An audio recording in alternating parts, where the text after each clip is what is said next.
Marcos 1, verso 9 ao verso 11. Deus tem me dado a oportunidade, meus irmãos, de pregar alguns textos que alguns pregadores não pregam. São textos incômodos.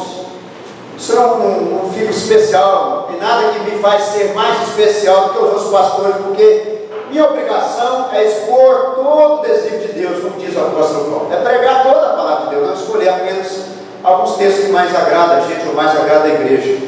Isso tem me dado experiência de lidar com a Bíblia, como a experiência que eu tive quando eu fiz meu maior percurso de bicicleta. Eu passei aqui por cima, pertinho da casa da nossa irmã Maurete, e fui circulando isso aqui. Eu sei que eu saí lá, aonde? Me ajuda? Aonde? Naquele lugar, depois. Como? Na Tufete, virei à direita. Eu sei que eu fui circulando, parei lá no Córrego Rico, pertinho do Córrego Rico, e subi a famosa Serra do Facão. Quase morri quando eu cheguei em casa. Eu demorei uns 3 dias para me recuperar. Aquela Serra do Facão, aquele negócio é complicado. Eu sei que deu 25 quilômetros. Eu passei no meio de mato, eu passei em lugares bonitos, eu tirei foto no moinho que tem lá, pertinho do Córrego Rico, tirei foto no moinho bonito que tem lá, na fazenda do senhor Salomão Fadilala. Isso vai me dando aquela experiência, sabe, de ser desbravador. Você está num lugar que você não conhece. Hoje tudo é um desafio para você. E tudo te fascina, você fica assim encantado. Por exemplo, nas paisagens, eu aproveitei e tirei foto. Desde aquele dia eu não recuperei ainda. Vou recuperar amanhã, voltar o pico de andar de bike. Eu recuperei foi os quilos, depois eles voltaram. Ficaram na Serra do Facão e voltaram tudo de novo. Mas voltando ao que eu queria dizer no texto, por causa dessas experiências de encarar esses textos, Deus tem me dado esse sentimento, sabe, de ficar desafiado. Eu olhar para um texto e me sentir desafiado a cavar e descobrir o tesouro que aquele texto me reserva para trazer isso para vocês. E tem me dado também esse sentimento de ficar fascinado com a profundidade e com a grandeza da verdade de Deus para a nossa vida. Esse texto de Marcos 1, de 9 a 11, é um desses textos. Sejam sinceros, você já ouviu alguma mensagem sobre o batismo do Senhor Jesus? Você já ouviu? Alguém já ouviu uma mensagem sobre esse texto? Jesus foi batizado por João Batista. Por que Jesus foi batizado? Você já ouviu alguma mensagem? Que eu me lembro, em 14 anos de conversão, eu nunca ouvi uma mensagem, porque são textos que desafiam a gente. Mas são nesses lugares mais difíceis que estão os tesouros mais ricos.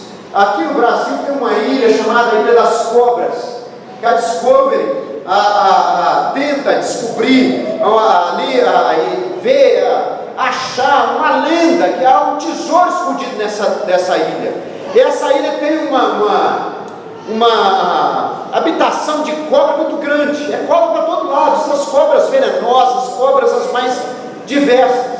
Então reza a lenda que uns piratas esconderam um tesouro ali. E tem assim, a Discovery tem aquelas viagens que eles fazem, e é muito certeiro as dicas, né? Os registros, os fatos que vão apontando que de fato existe ali um tesouro. Mas é um lugar terrível de se estar, é um lugar terrível de você entrar. Eu vi alguns dos episódios, algo que gosta disso, né, Algo? Vi alguns dos episódios, a equipe da Discovery dá de cara com cobras de todos os tamanhos, de todos os venenos possíveis. E aí o que acontece? Mas é ali que há um tesouro. Estes textos da Escritura, às vezes, são essas ilhas isoladas que ninguém quer desbravar.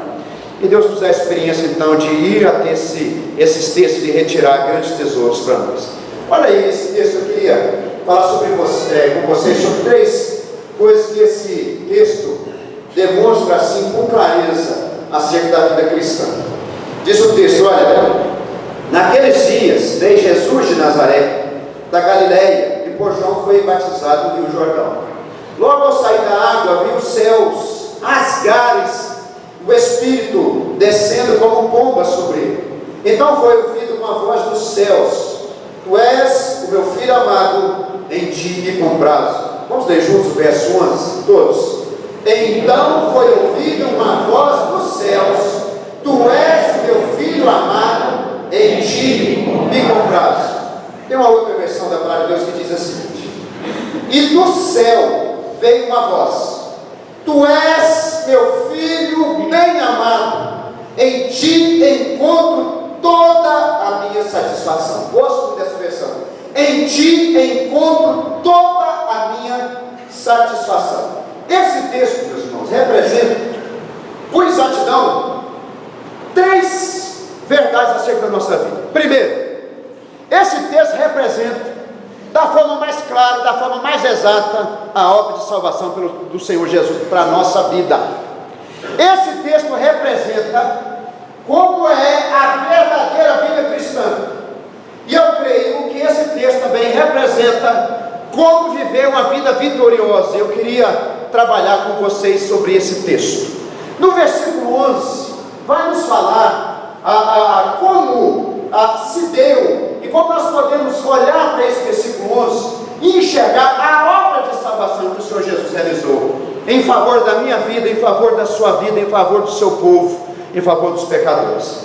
Você já se perguntou, como um irmão lá da congregação me fez a pergunta naquela série, perguntas polêmicas, eu dou oportunidade para a igreja e vem cada uma pedrada de lá para cá, né?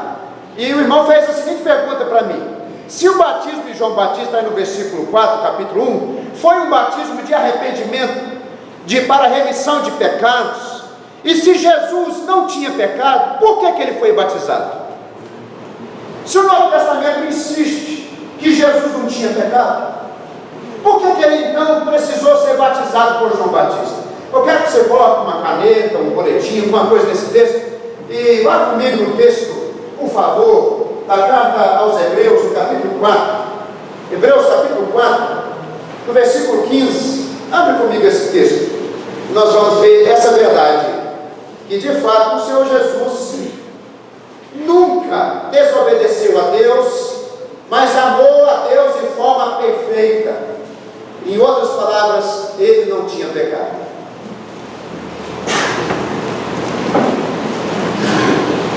Hebreus 4, verso 15. Olha que interessante esse texto. Eu queria me demorar um pouco mais só nesse versículo 11, para depois para nós depois vermos os demais versículos.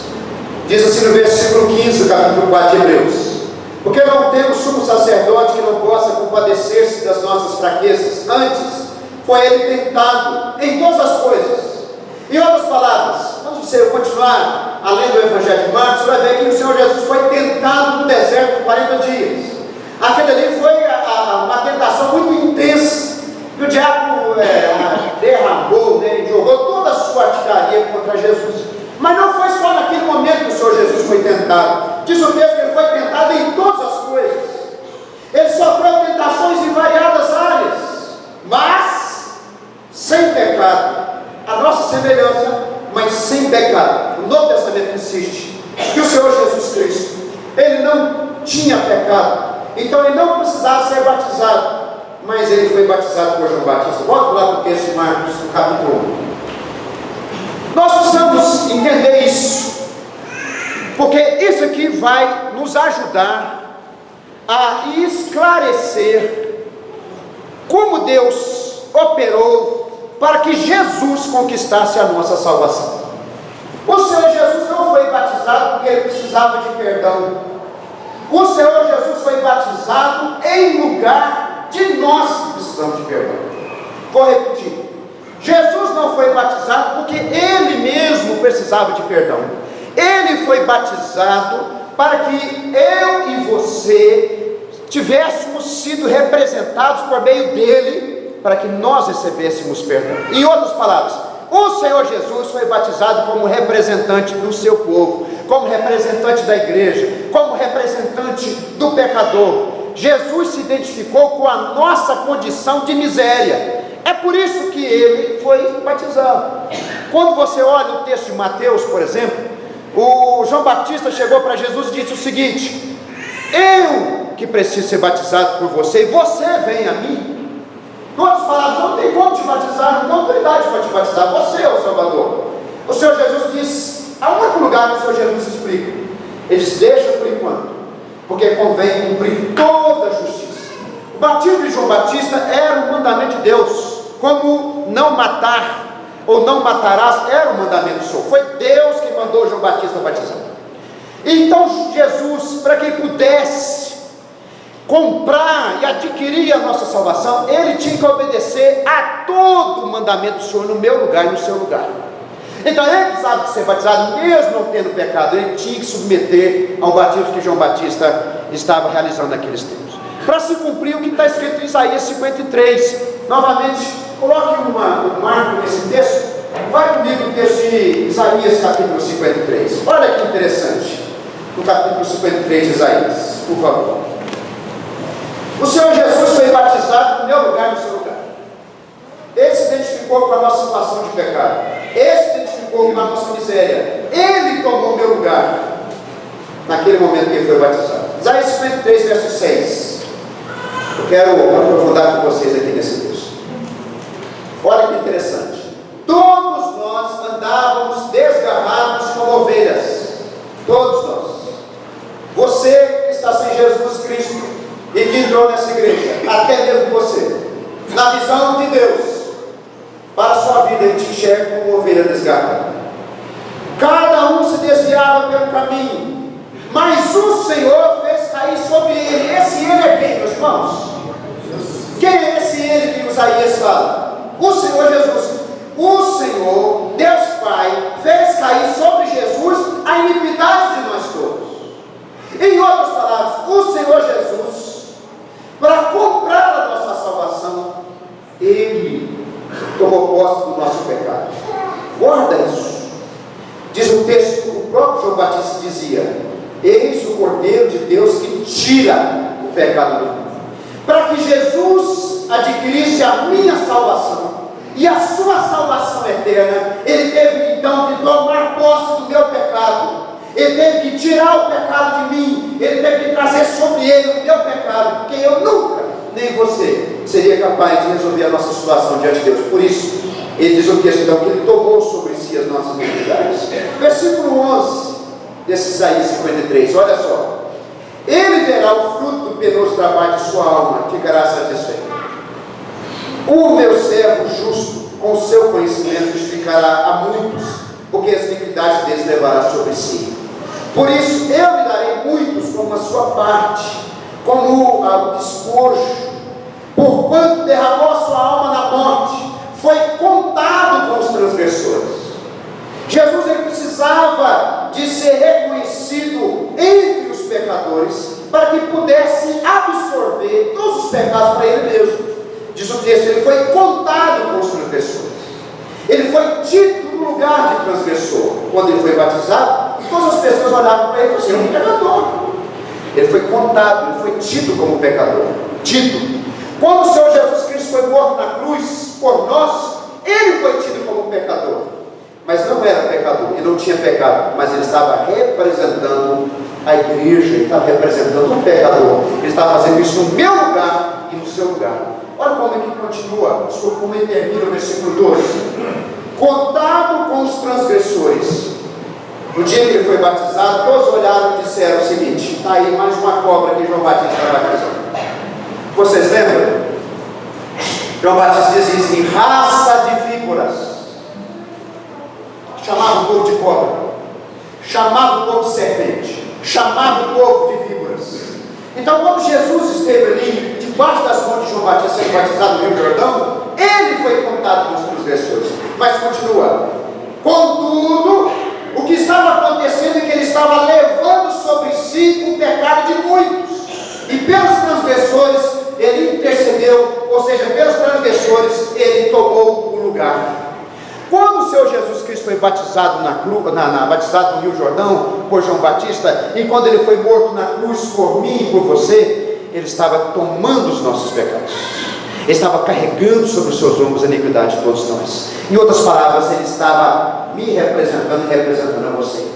E a todo pecador que crerá nele até o fim, até os últimos dias. Ele estava representando na cruz, por isso que diz a palavra, tudo está consumado. E no versículo 11 diz que ele verá o fruto do penoso trabalho da sua alma e ficará satisfeito. E em outras palavras, tudo aquilo que Jesus realizou vai se cumprir, e toda a obra que o Senhor Jesus fez não será derrotada, não será frustrada. Todo o propósito de Deus e que o Senhor Jesus realizou naquilo que Ele fez aqui por nós, na cruz principalmente, terá pleno sucesso, será bem sucedido, até a última pessoa salva. Antes da volta dele, todas as pessoas por quem Jesus morreu serão salvas finalmente. Toda a obra do Senhor Jesus será satisfeita, será plena. O Senhor Jesus estava tomando o meu lugar, o seu lugar na cruz. Então isso me diz acerca da obra de salvação. Alguém fez algo que eu não podia fazer no meu lugar. Quem é esse alguém? É o Senhor Jesus. É Ele. Ele tomou sobre si os seus pecados. Porque se Deus fosse cobrar de você os seus pecados, você não teria condições de arcar diante de Deus para com as suas faltas, para com as suas falhas, para com as suas desobediências, para com as imundícies que você já praticou, para as coisas erradas que você já fez. É por isso que alguém teve que fazer por você, e esse alguém é Jesus. Quando ele foi batizado, ele estava fazendo por mim e por você, carregando sobre o seu próprio corpo os nossos pecados, e terminou quando ele disse na cruz: está consumado, está feito. Então isso representa como que a obra de salvação acontece. Agora, isso também fala, eu queria dizer isso para vocês em segundo lugar, como que a vida cristã então acontece. E eu queria dizer que quando nós cremos em Jesus, acontece uma troca. Jesus então toma os seus pecados para Ele, e você toma para você a santidade do Senhor Jesus, a justiça de Jesus. É por isso que a carta aos Romanos fala que nós somos salvos pela fé. Há uma troca, há uma barganha, uma verdadeira barganha. Todas as vezes que uma pessoa que antes não cria em Jesus, mas creu em Jesus, aconteceu essa troca. O Senhor Jesus tomou o pecado dessa pessoa, e essa pessoa recebe do Senhor Jesus a graça dele, a justiça dele, a santidade dele, e tudo isso faz parte da pessoa quando ele crê em Jesus. Isso que nós chamamos de justificação pela fé. Nós somos salvos não porque nós fazemos, não pelos nossos méritos, mas por aquilo que o Senhor Jesus fez. É por isso que há essa troca, essa barganha. Quando eu cheguei até o Senhor Jesus, eu disse: Senhor, está aqui os meus pecados. E Ele me disse: está aqui a minha graça. Vamos trocar? E eu, pela fé, recebi dele, por graça, perdão, e por graça recebi dele justiça. Aos olhos de Deus, todo aquele que crê em Jesus é justo, todo aquele que crê em Jesus é perdoado, todo aquele que crê em Jesus é aceito, porque houve essa troca.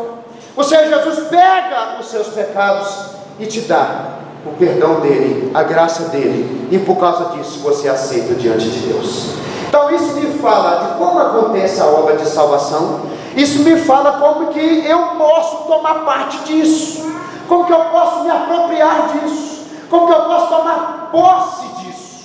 Eu tomo posse disso quando eu creio em Jesus. Então Ele tira de mim os meus pecados e me concede perdão, me concede graça, me concede justiça, e eu tenho livre acesso a Deus. Queridos irmãos, olhem para mim, e nós estamos falando de Deus, não estamos falando de nada mais além dele, o Criador de todas as coisas, do Deus Altíssimo e Eterno.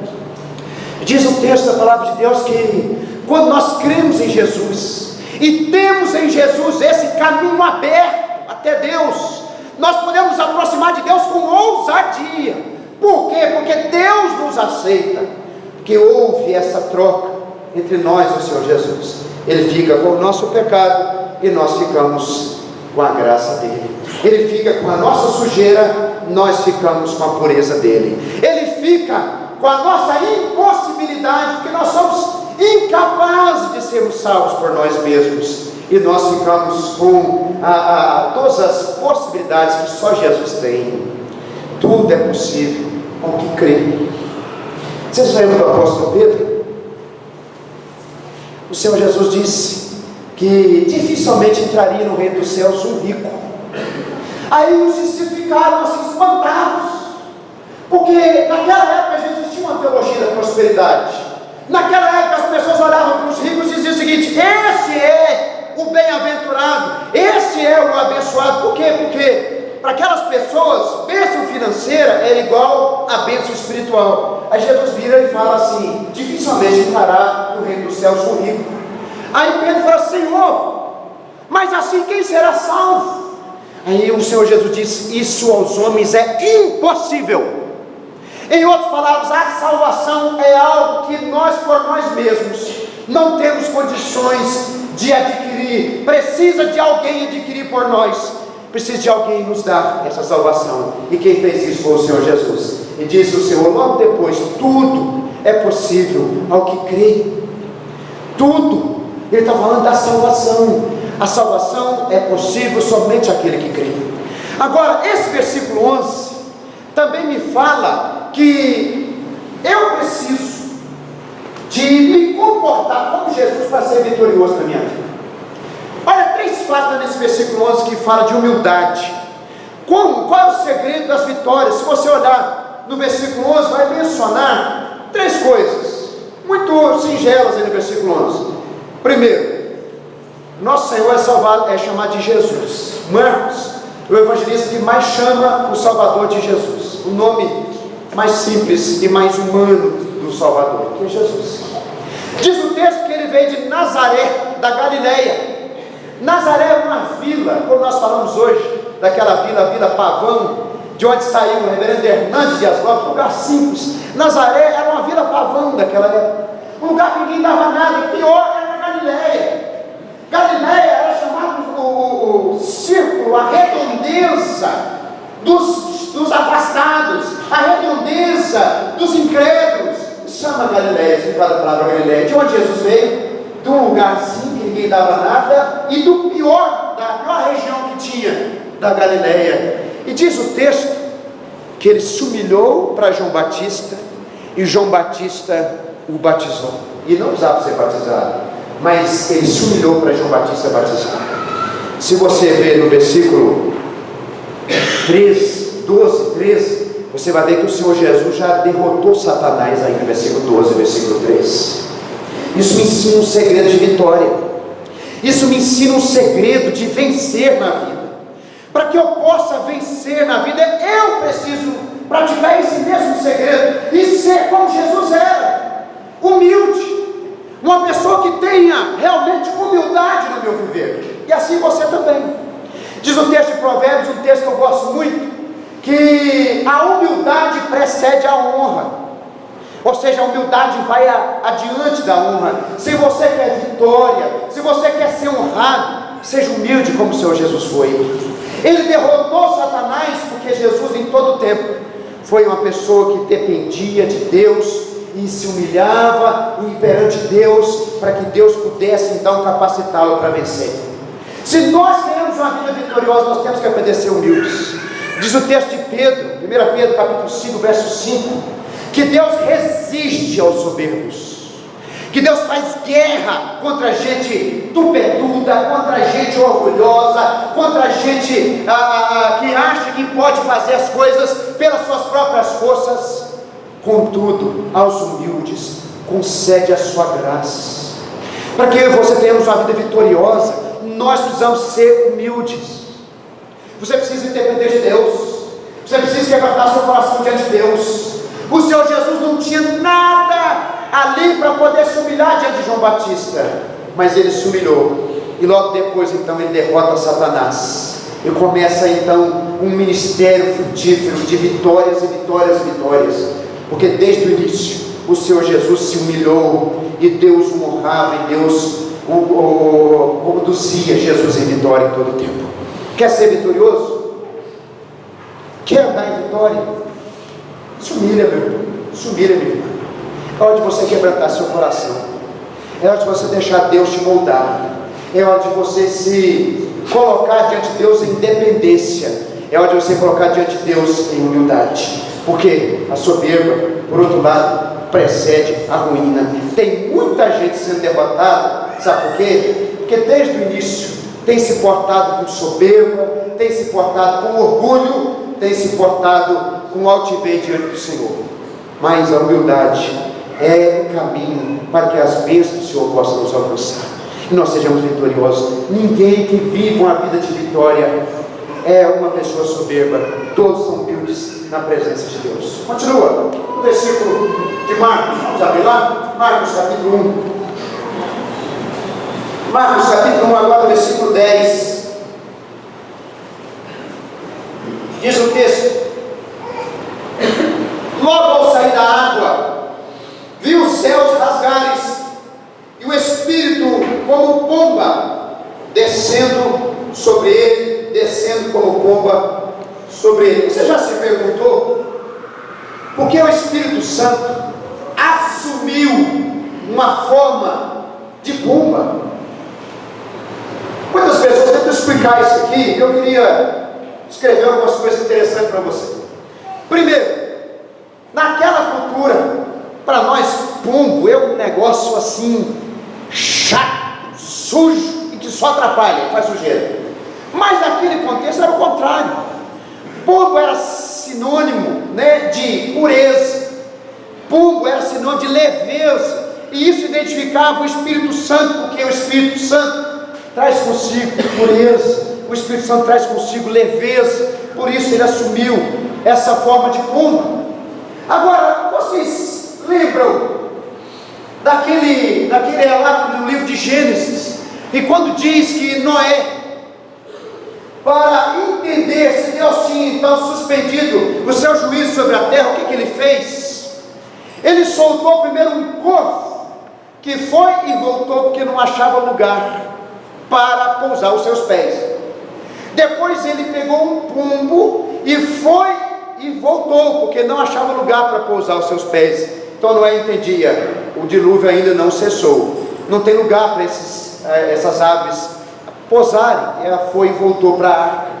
Ele pega esse mesmo pombo, depois ele solta, e esse pombo não volta mais. E Noé entendeu então que Deus tinha então suspendido o seu juízo, a disciplina que ele deu sobre a raça humana enviando o dilúvio. E o mais interessante é que quando o Espírito Santo veio sobre Jesus em forma de pomba, ele então estava representando que em Jesus cessa todo juízo de Deus. Em Jesus nós temos da parte de Deus não juízo, em Jesus nós temos da parte de Deus graça. Eu gosto de imaginar que aquele pombo que não voltou mais para a arca, o Espírito Santo estava representando então que, vindo sobre Jesus, estava apontando que Jesus era aquele que fez cessar toda a disciplina de Deus sobre a raça humana, toda a disciplina de Deus sobre os pecadores, toda a ira de Deus sobre nós.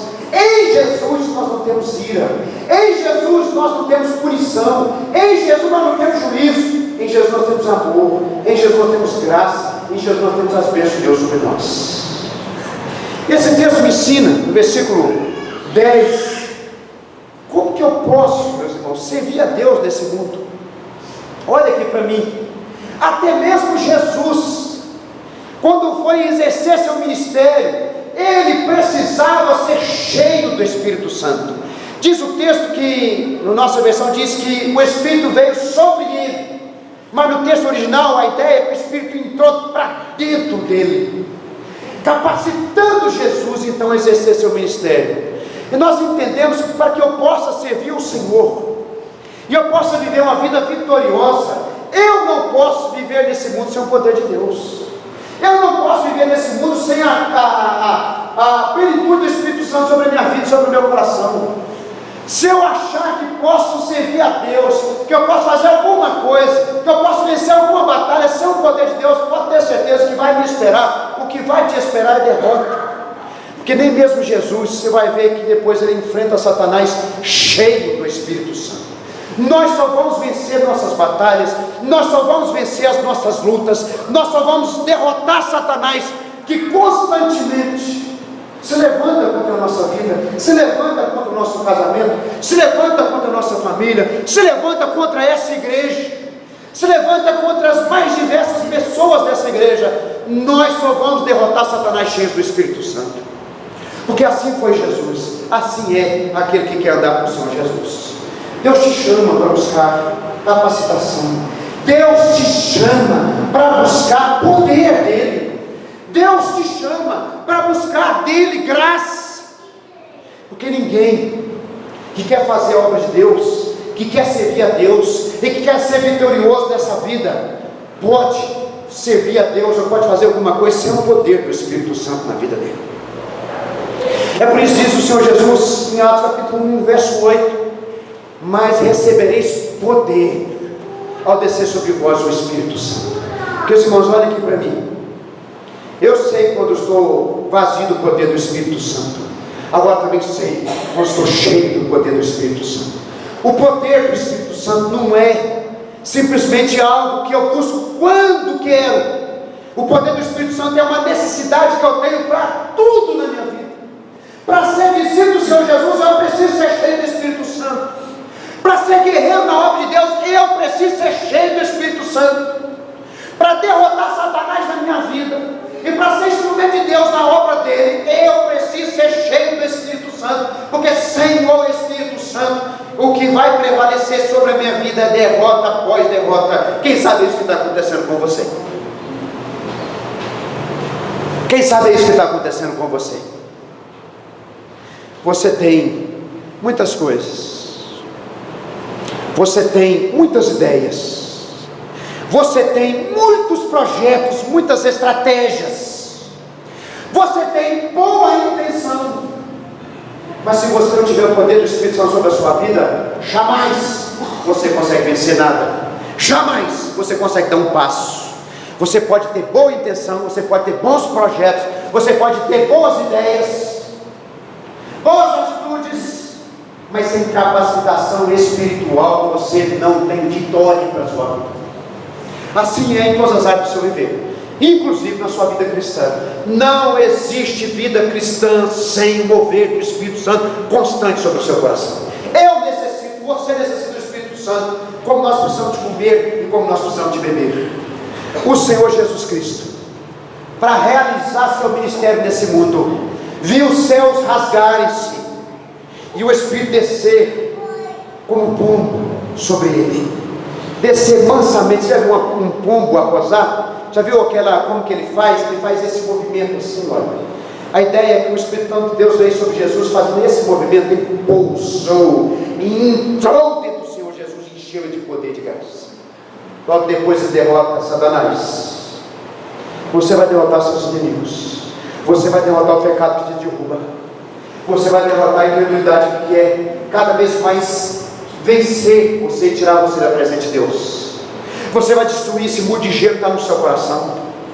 Você vai vencer o inimigo que está querendo derrotar você todos os dias, quando você for cheio do poder do Espírito Santo. E você vai ver como que Deus vai te usar, como que Deus vai te capacitar e como que Deus vai operar na sua vida, porque sem poder do Espírito Santo nós não temos vitória no nosso viver.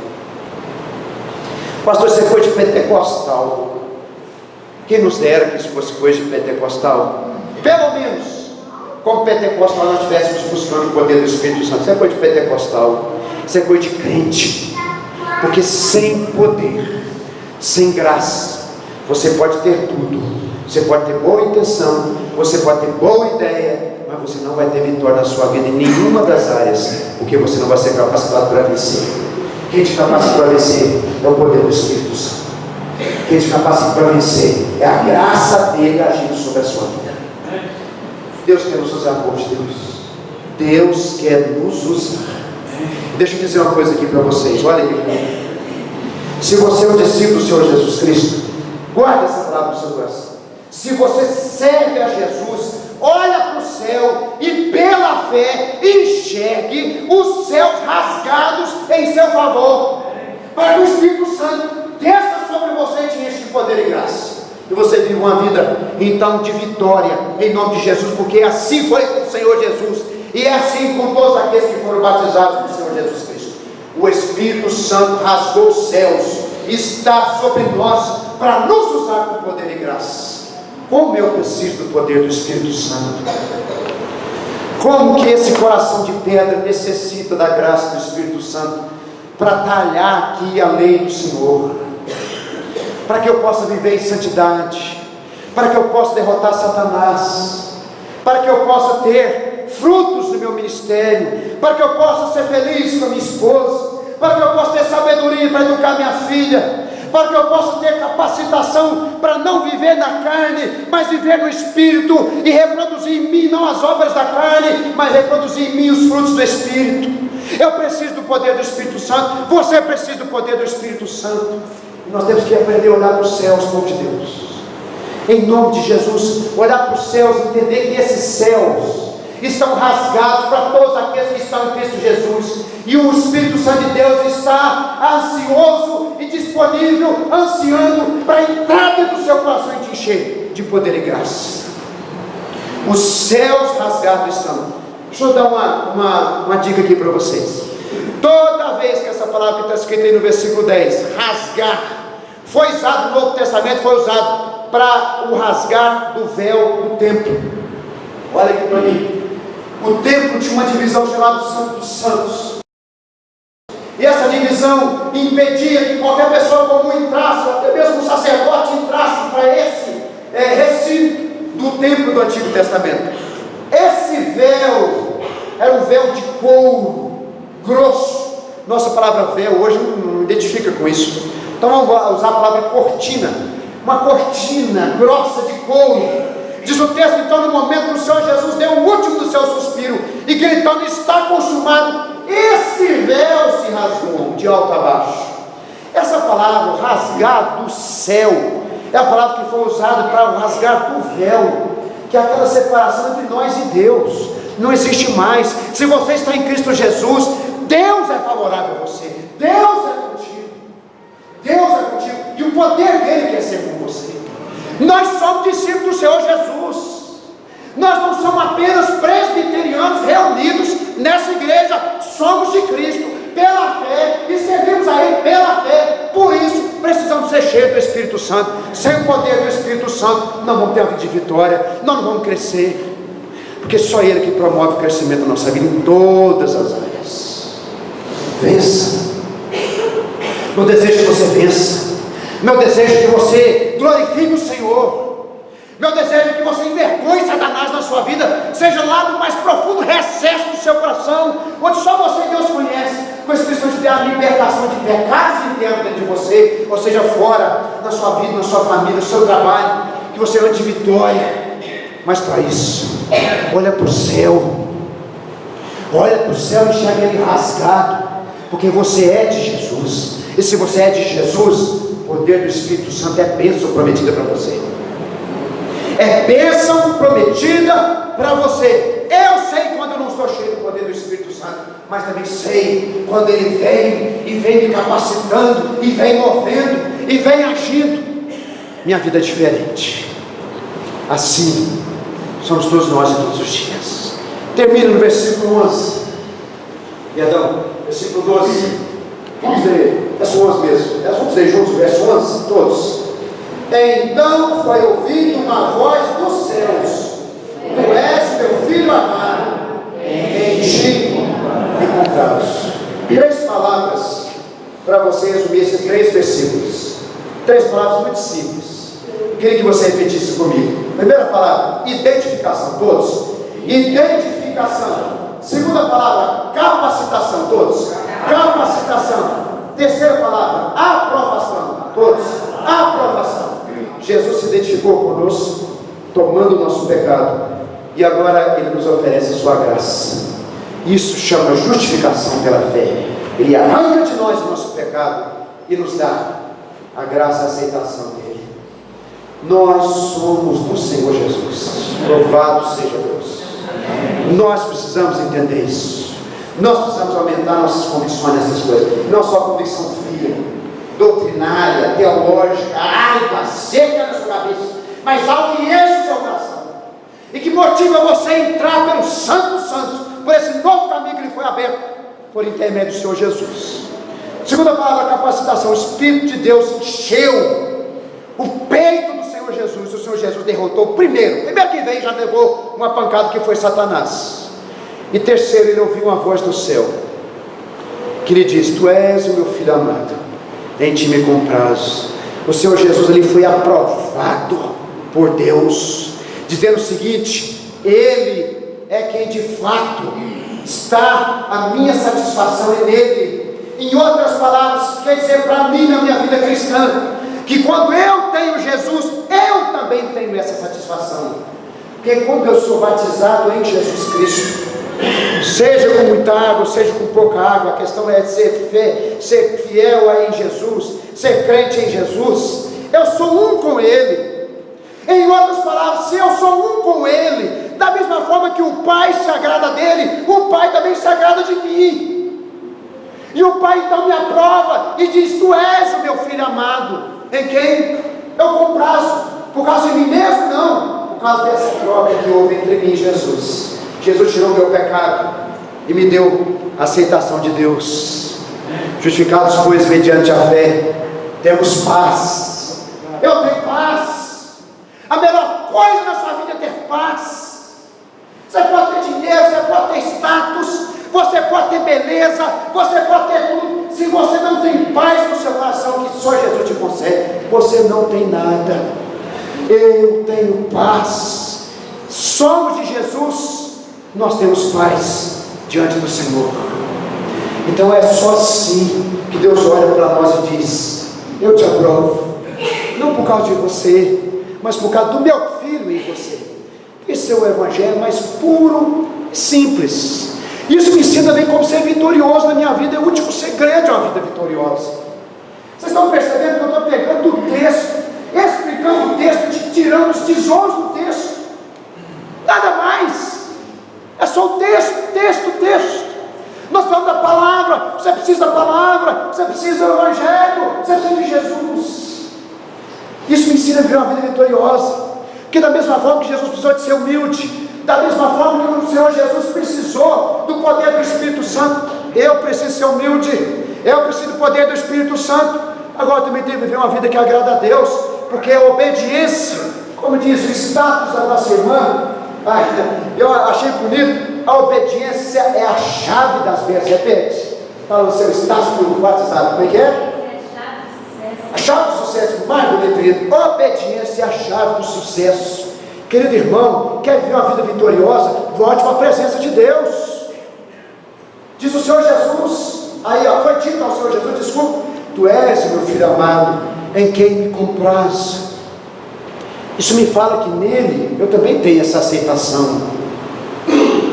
Nele, em Jesus, não em mim mesmo, em Jesus. Mas me ensina como ser vitorioso. Para ser vitorioso também tem que viver agradando a Deus. Desde o início, quando o livro das batalhas espirituais foi escrito, que é Josué. Nós vamos dar a batalha espiritual no começo do ano de 2017, se Deus assim nos permitir. O livro que fala das batalhas do povo de Deus, que é o livro de Josué. No capítulo 3, Josué chama o povo de Deus e fala: santificai-vos, porque amanhã o Senhor fará maravilhas no meio de vós. Santidade era o pré-requisito para os milagres. Santidade era o caminho das maravilhas do Senhor, dos prodígios do Senhor. Para viver uma vida vitoriosa, eu tenho que me quebrantar diante de Deus, eu tenho que buscar o poder do Espírito Santo, mas tem que ver uma vida de obediência, de santidade, do temor do Senhor. Sem isso não há vitória. Sem isso Deus não se agrada de nós. Deixa eu falar uma coisa para você, olha aqui para mim, simples. Companheiro de Josué disse, e está dito, porque reflete o evangelho. O companheiro de Josué era Caleb, e ele disse assim para o povo, quando o povo todo se atemorizado diante dos gigantes da terra de Canaã, e o povo disse o seguinte: jamais venceremos, esse povo vai nos devorar como se fôssemos gafanhotos.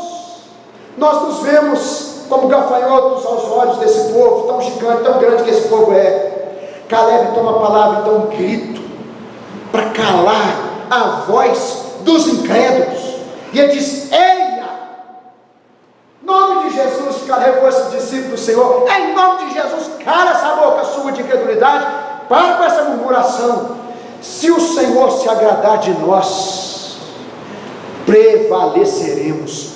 Não importa o problema, não importa a grandeza da situação, não importa a fúria do inimigo, não importa nada. Se o Senhor se agrada de você, você vai prevalecer em nome de Jesus. Segredo de vida de vitória é segredo que a pessoa desfruta em obediência, porque a obediência é a chave do sucesso, das bênçãos de Deus. A questão é: Deus se agrada de nós? Ponto final. Eu sem Deus não sou ninguém. Eu com Deus sou a maioria. Eu com Deus sou a maioria. Deixa eu dizer uma coisa para vocês, de novo, em nome de Jesus, deixa isso entrar no seu coração. Não importa a circunstância, não importa a grandeza, não importa a fúria do inimigo. Se Deus se agradar de você, você prevalecerá. Quem foi derrotado logo no seguinte que o Senhor Jesus foi cheio e ouviu a voz de Deus dizendo: és meu filho amado, em ti me comprazo, foi Satanás. E já nos diz que não importa a circunstância, não importa a fúria, não importa a situação, se o próprio Satanás se levanta contra nós, se Deus se agradar, ele beijará o chão e cairá por terra em nome de Jesus. Segredo de uma vida vitoriosa é segredo de obediência.